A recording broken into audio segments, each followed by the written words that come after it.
कांग्रेस अध्यक्ष मल्लिकार्जुन खड़गे ने शुक्रवार को आरोप लगाया कि भारतीय जनता पार्टी की नीति केंद्र सरकार संविधान से धर्मनिरपेक्षता और समाजवाद शब्द को हटाने का प्रयास कर रही है।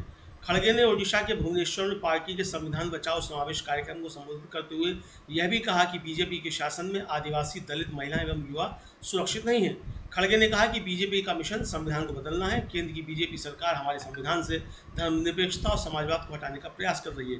तो आइए सुनते हैं क्या कहा मल्लिकार्जुन खड़गे ने।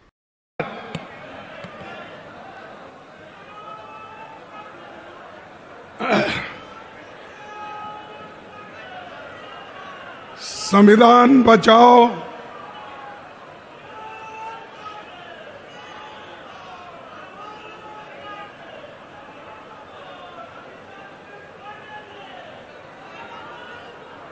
संविधान बचाओ ये जो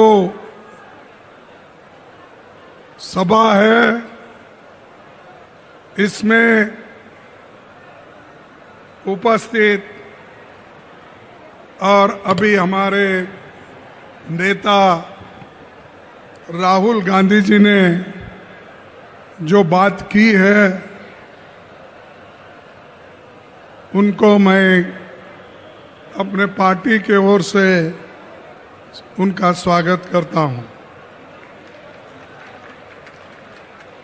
इसी मंच पर बैठे हुए केसी वेणुगोपाल जी,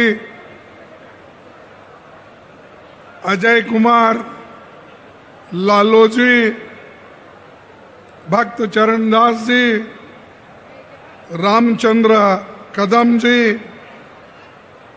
निरंजन पटनायक जी, प्रसाद हरिचंद्र जी और श्रीकांत जेना जी, जयदेव जेना जी और सप्तगिरी उल्का जी, शाहनवाज चौधरी जी और इस मंच पर बैठे हुए सारे मेरे भाइयों और दूर दूर बैठे हुए मेरे माताएं, बहनें, किसान भाइयों, आदिवासी बंधुओं, दलित बंधुओं और मीडिया के मेरे दोस्तों,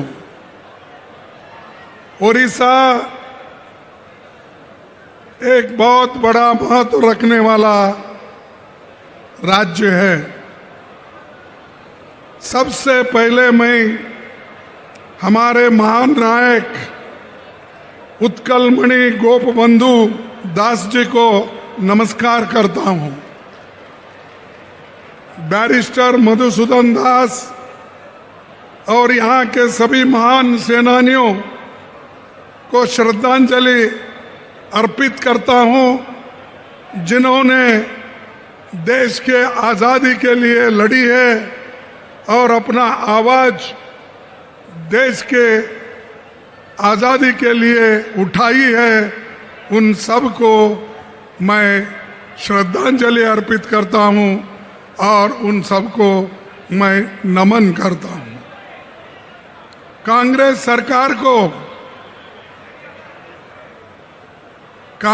सरकार यहां पर जब थी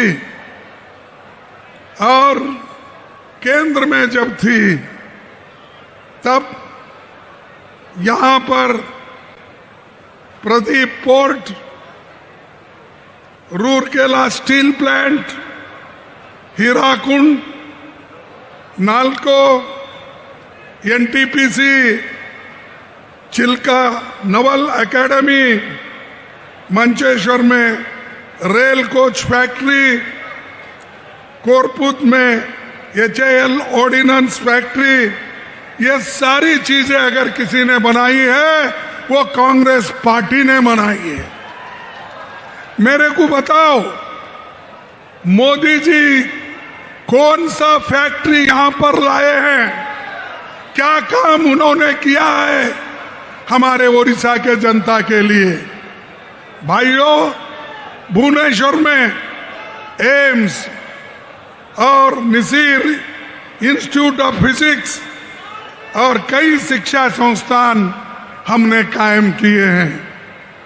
कलाहंडी, बोलानगिर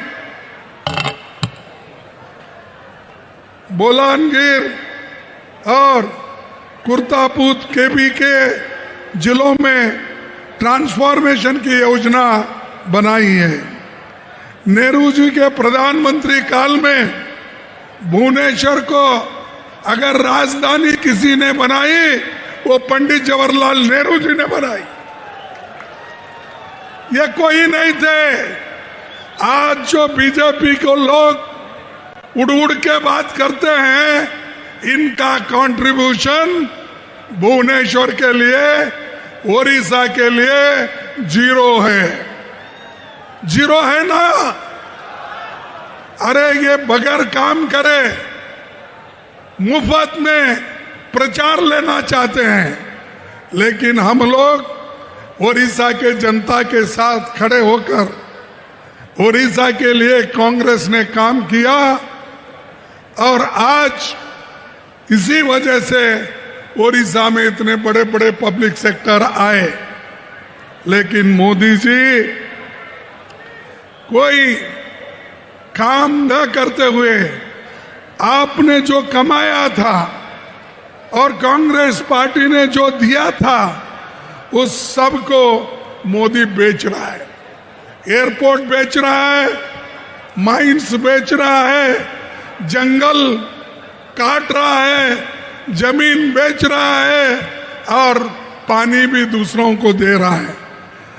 अभी जैसा राहुल जी ने कहा, जंगल, जमीन, जल, ये सभी मोदी जी अपने मित्रों को दे रहा है।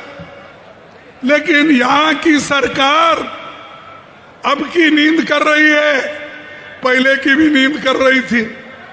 अरे हम तो वैसे लोग हैं, काम करके दिखाते हैं, सिर्फ नाम के नहीं हैं हम। यहाँ के लोगों के प्रगति के लिए, उन्नति के लिए बहुत कुछ काम कांग्रेस ने की है। लेकिन मैं एक चीज आपको बताना चाहता हूं, 55 साल हमारी गवर्नमेंट थी केंद्र में, 160 पब्लिक सेक्टर्स हमने बनाया। कितने बनाया? 160। और 160 में उन्होंने अब तक कम से कम 23 पब्लिक सेक्टर्स, बड़े कारखाने मोदी ने बेच डाला। मोदी का काम यही है, कमाओ आप, खर्च करेंगे हम, बेचेंगे हम, खाएंगे हम।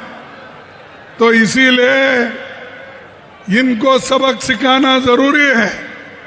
और जब तक मैं ये कहना चाहता हूं, अगर ओडिशा कांग्रेस को जीत दिलाएगी, तब पूरे हिंदुस्तान में कांग्रेस का राज्य बनेगा।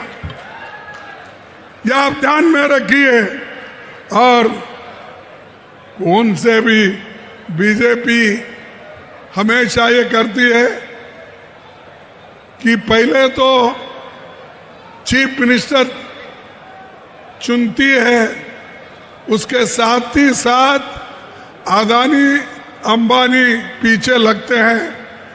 कौन सी जमीन अच्छी है, कौन सी खनन अच्छी है, कौन सी जगह अच्छी है, कहाँ पावर प्लांट बनाना है, ये ढूंढते रहती है। तो इसीलिए इन लोगों को हम सबक सिखाना है। और मुझे मालूम है कि ओडिशा के लोग मजबूत हैं और ऐसे बीजेपी को सबक सिखाएगी, जरूर सिखाएगी। मैं अपने नौजवानों से मैं ये बात कहूंगा कि जो कांग्रेस ने फॉरेस्ट एक्ट लाया, सोनिया गांधी जी ने लाया और 2006 में लाया, आज उसको कमजोर मोदी सरकार कर रही है। अरे ये तो आपका जीने का मरने का सवाल है। फॉरेस्ट एक्ट किसके लिए बनाई? सोनिया गांधी जी ने गरीब की रक्षा करने के लिए, आदिवासियों की रक्षा करने के लिए। लेकिन अगर उसकी हिफाजत आप नहीं करेंगे, आपको बहुत बड़ा आपके ऊपर दोष आएगा।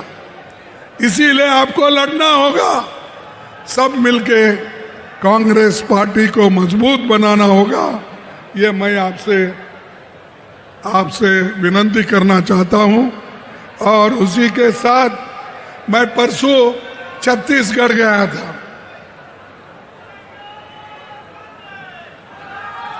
मैं छत्तीसगढ़ गया था, वहां भी यही है, जितने भी आदिवासी के लोगों के जमीन है, जंगल है, वो काटने शुरू किए हैं। क्योंकि इंडस्ट्री के नाम पे वो जंगल हर जगह काटते जा रहे हैं। तो ये दोस्तों, मैं आप सबको यही कहूंगा, मोदी का एजेंडा ये है कि इस देश के संविधान को खत्म करना।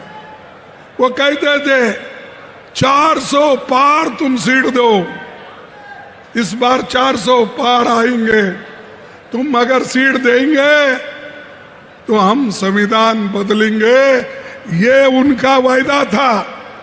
अगर संविधान बदल गया, याद रखो, आप लोगों को जो पंडित जवाहरलाल नेहरू, डॉक्टर अंबेडकर, महात्मा गांधी जी, इन्होंने जो अडल्ट फ्रेंचाइज, नौजवानों को, बूढ़ों को और सभी लोगों को जो वोटिंग का अधिकार दिया है, वो अधिकार इनके गवर्नमेंट ने छीन लिया जाएगा। यह कोशिश हमेशा उनकी रही है।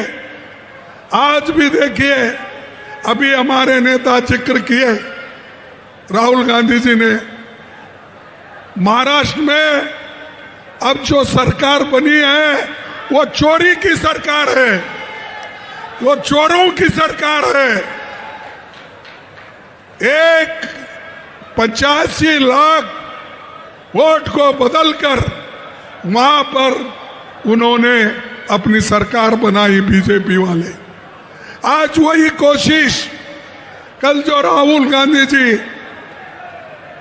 बिहार गए थे, आप देखे होंगे बिहार में जो बहुत बड़ी रैली हो गई, वहां पर 7 करोड़ वोटर में से 2 करोड़ वोटर्स को वो काट रहे हैं। क्या ऐसी सरकार आपको चाहिए? क्या ऐसे लोग चाहिए? क्या इससे लोकतंत्र बचेगा? बचेगा लोकतंत्र? तो ऐसे गद्दारों को हम निकाल देना चाहिए, उनको सबक सिखाना चाहिए। अगर आप सबक नहीं सिखाएंगे, अपने पैरों पे आप कुराड़ी मार लेंगे। ये लोकतंत्र है, इसीलिए आप इतने लोग अब आए हैं। ये लोकतंत्र है, इसीलिए आदिवासी को रिजर्वेशन मिला है। ये लोकतंत्र है, संविधान है, इसीलिए शेड्यूल कास्ट को आज उनको भी रिजर्वेशन मिला है। और समानता, शिक्षण, स्वास्थ्य, ये सब चीजें संविधान के वजह से सबको मिला है, सब लोगों को मिला है। इसको अगर बचाना है, आप लोग एक होना, मजबूत रहना। हाल ही में मैं सुना, देखो सुनिए बाबू, सुनिए, तुमको भी बोलने में आसानी होगा कि जो बीजेपी सेक्युलर और सोशलिज्म इस शब्द को कॉन्स्टिट्यूशन से हटाना चाहती है। क्यों हटाना चाहती है? अरे उनके संविधान में तो, उनके जो पार्टी की संविधान है उसमें सेक्युलर सोशलिज्म लिखा हुआ है। और 1980 में उन्होंने जो संविधान बनाया उसमें ये उन्होंने लिखा है, हम भी संविधान में जो लिखा है उसका पालन करते हैं। अरे कहाँ पालन करते हो? हर जगह आरएसएस और बीजेपी ऐसे बातें कहते हैं, गरीबों के खिलाफ कहते हैं, संविधान के खिलाफ कहते हैं। इसीलिए मेरा नौजवानों से एक नम्र विनती है, आप जागो, उठो, संविधान की रक्षा करो, तभी तुम बचेंगे। नहीं तो ये लोग, बीजेपी के लोग ये हर समाज को बांट रहे, हर धर्म को बांट रहे हैं। अगर धर्म में झगड़ा लगाने की कोशिश ये क्यों कर रहे हैं कि हम लोगों को ये चाहते हैं कि इनका बंटवारा करो। भाइयों, हम तो संविधान बचाने के लिए आए हैं। और राहुल गांधी जी भारत जोड़ो यात्रा उन्होंने कन्याकुमारी से कश्मीर तक की। क्यों किया? कि उन्होंने इस संविधान को बचाने के लिए, देश को एक करने के लिए उन्होंने किया। मणिपुर से बंबई तक उन्होंने पद यात्रा की। वो क्यों किया? कि संविधान को बचाने के लिए, न्याय दिलाने के लिए। अगर आप लोग इसमें शामिल नहीं होंगे तो बहुत बड़ा नुकसान हम लोगों का होगा, उनका नहीं। इसीलिए भाइयों, मैं आपसे यही कहूंगा कि आज मोदी हमेशा ईडी, सीबीआई, इनकम टैक्स, ये सब चीजें करने का काम कर रही है, लेकिन आपको डरना नहीं है। आप डरेंगे तो मरेंगे, आप डरेंगे तो मरेंगे। अगर आपको जीना है तो डरना नहीं, काम करना है। उसी के साथ मैं आपको यहाँ पर एक बात कहने आया हूँ, जो अब राहुल जी आवाज उठाए थे, अब सुप्रीम कोर्ट ने भी डायरेक्शन दिया है। सुप्रीम कोर्ट ने क्या डायरेक्शन दिया है? पहले वोटर लिस्ट बनाते वक्त वहां पर Aadhaar card, voter ID card, ration card, ये वो नहीं लेना चाहते थे, लेकिन सुप्रीम कोर्ट ने बोला कि आधार कार्ड भी चलेगा, राशन कार्ड भी चलेगा। किसी इस डॉक्यूमेंट को आप लिस्ट में डालो और लिस्ट में डालकर वोटर लिस्ट बनाइए। भाइयों, आप तमाम लोगों को मैं एक बात कहना चाहता हूं, मोदी जी कितने झूठ बोलते हैं, बीजेपी कितनी झूठ बोलती है। उन्होंने ये जो हिंदुस्तान पाकिस्तान का युद्ध हो रहा था,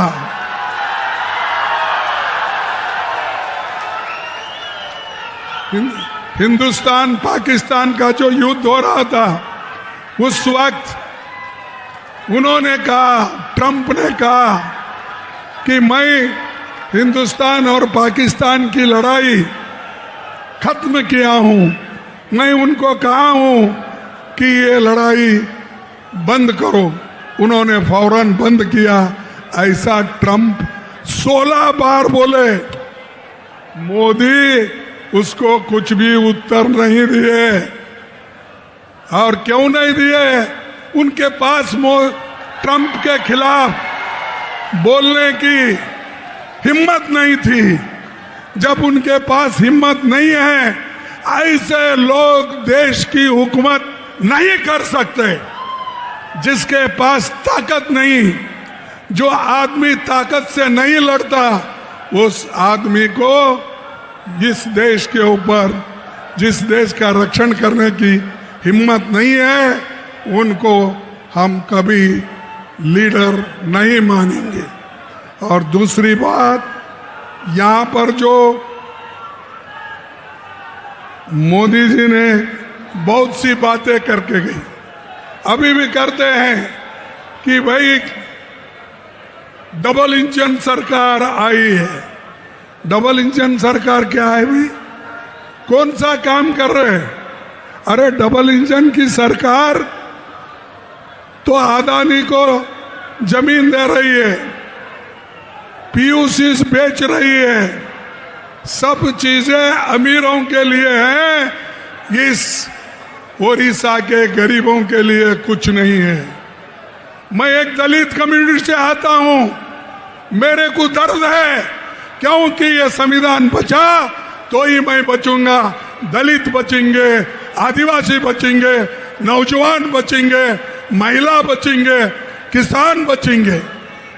दूसरों की इसकी फिक्र नहीं है। क्यों फिक्र नहीं? वो खा पी के मजे में है, उनको कुछ चाहिए नहीं।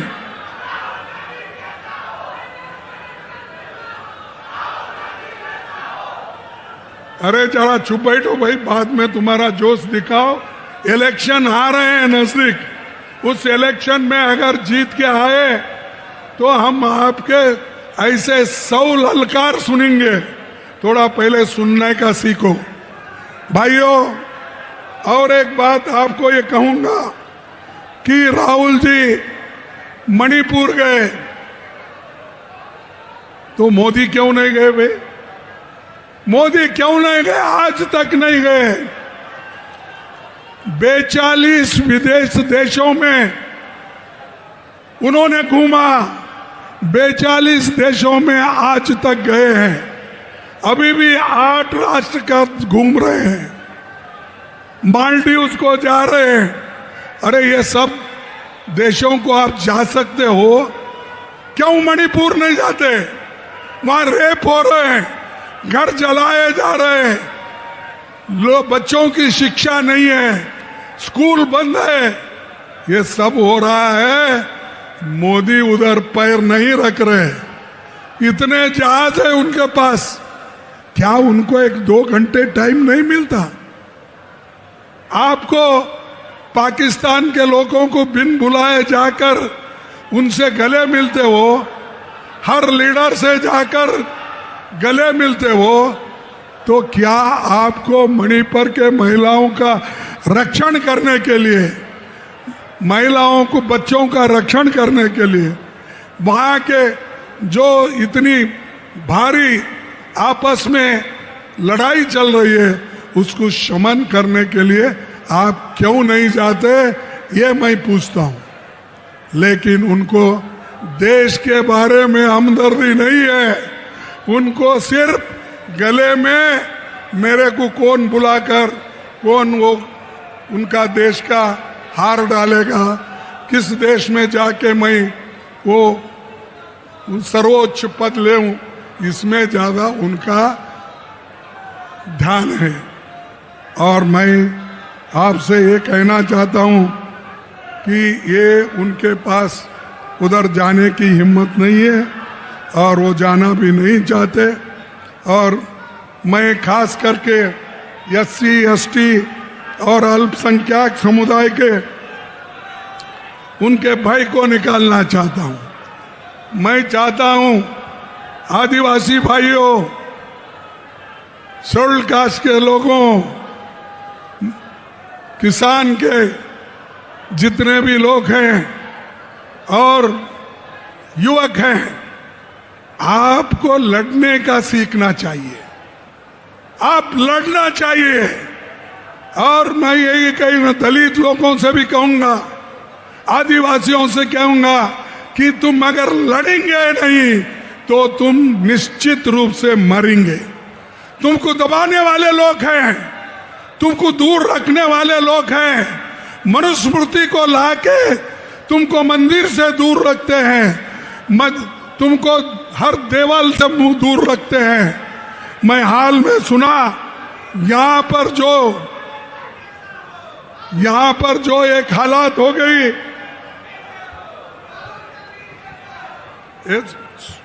देखो यहाँ पर सुनो, हाल ही एक खबर मुझे मिली है, उड़ीसा के गंजाम डिस्ट्रिक्ट में 2 दलित लोगों को पीटा गया, 2 दलित लोगों को पीटा गया, बाल काटे गए, 2 किलोमीटर तक घुटने पर उनको चलाने की कोशिश की और घास खाने, गंदा नाली का पानी पीने के लिए मजबूर किया। क्या ये चाहते हैं? अरे इसके ऊपर आप जोर लगाओ, कहो, लड़ो। वो छोड़कर अगर हम छोटी मोटी बात करते नहीं तो मर जाएंगे। ये लोगों को, दलितों की हालत बीजेपी सरकार में है, यहाँ के सरकार में है। हमारी पार्टी लड़ रही है, हमारी पार्टी सत्याग्रह कर रही है, हमारी पार्टी हर जगह एजिटेशन कर रही है, लेकिन सरकार सो गई है। सरकार को उठाना होगा, जो चाहे उस मंत्र से उठाओ तभी वो उठेंगे। और शेड्यूल कास्ट की हालत अगर उड़ीसा में ऐसी है तो आप ध्यान में लो, कल के दिन किसी और जगह ऐसा ही होगा। भाइयों, एक ऑफिसर को भी बीजेपी वालों ने मारा। अरे ऑफिसर को मारते हैं, दलितों को मारते हैं। अगर ये चीज यहाँ पर चलते गया तो कोई गरीब नहीं बचेगा, कोई दलित नहीं बचेगा। इसीलिए आपको ठीक ढंग से काम करना है। मैं एक रिपोर्ट पढ़ा, विधानसभा 29 मार्च 2025 को यहाँ के उपमंत्री ने विधानसभा में एक स्टेटमेंट दिया है। 11 महीने में 28,000 महिलाओं पर और बच्चों पर अत्याचार हुए। कितने? 11 महीने में 28,000 महिलाओं और बच्चों पर अत्याचार हुए। इसके खिलाफ लड़ो। ये लड़े तो ही हमारे लोग जागृत होंगे, महिला जागृत होगी, लड़ने की शक्ति आ जाएगी। तो इसीलिए आप सभी लोग, चाहे वो Gopalpur bridge Ganga gang rape हो, चाहे वो हमारे फैक्ट फाइंडिंग कमेटी कांग्रेस की भेजे थे, वो रिपोर्ट भी आया है, हम देखेंगे। उसके बाद में सदन में भी इस बात को हमारे लोग उठाए हैं और आने वाले दिनों में भी इसके बारे में ज़्यादा से ज़्यादा लोग ये सवाल को उठाएंगे। और एक मैं खास करके कहना चाहता हूँ, यहाँ पर कमीशन खोरी बहुत है।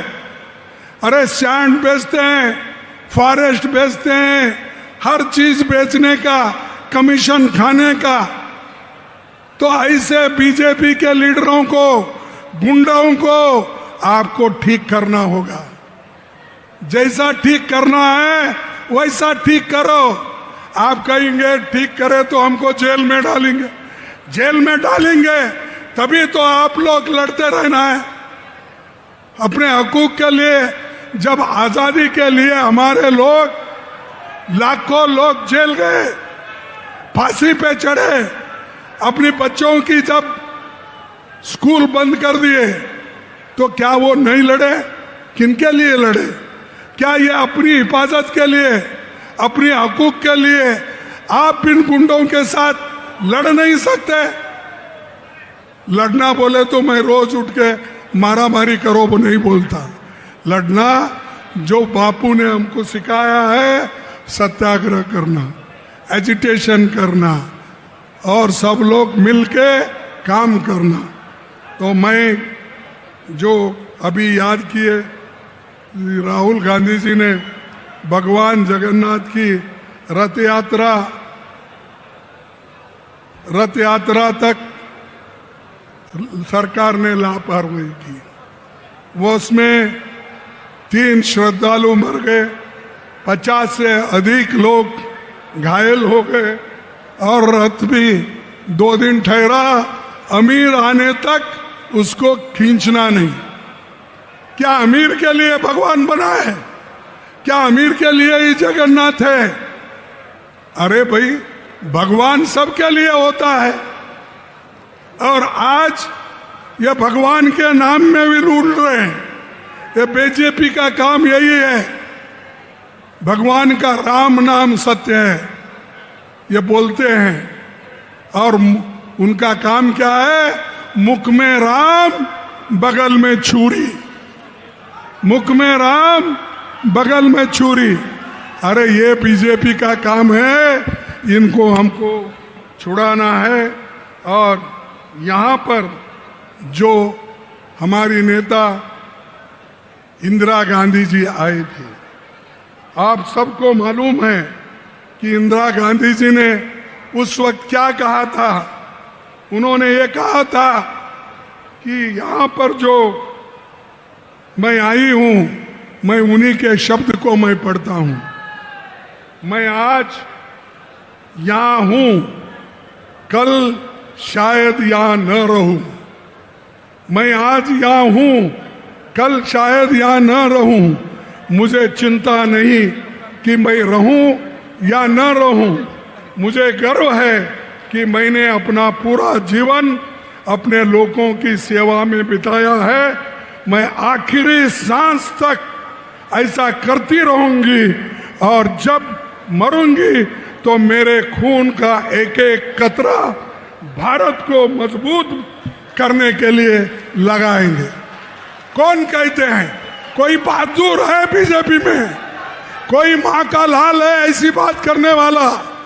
उन्होंने अपनी जान खोई, 30 गोलियां उनके छाती में गिरी, प्राण छोड़ी। ये है कांग्रेस, ये है कांग्रेस के नेता लोग। तो इसीलिए जो लोग देश के लिए लड़ते हैं और देश को एक रखने के लिए, हमारे राजीव गांधी जी अपनी जान खो दिए, इंदिरा गांधी जी दी, और देश के उसूलों के लिए महात्मा गांधी जी दिए। बताओ मेरे को, बीजेपी में, आरएसएस में ऐसा कोई नेता है कोई नेता? और तुम हमको सिखाते हो। तो भाइयों, मैं आपसे ये विनंती करके अपनी बात को समाप्त करूंगा। राहुल जी भी वही काम आज कर रहे हैं देश के लिए और एकता रखने के लिए, और एकता हम रखेंगे, और एकता के लिए हम लड़ेंगे, मरेंगे, सब कुछ करेंगे। तो अफसोस है आज की सरकार हमारे प्रधानमंत्री सिर्फ प्रचार करने के लिए हर जगह जाते हैं।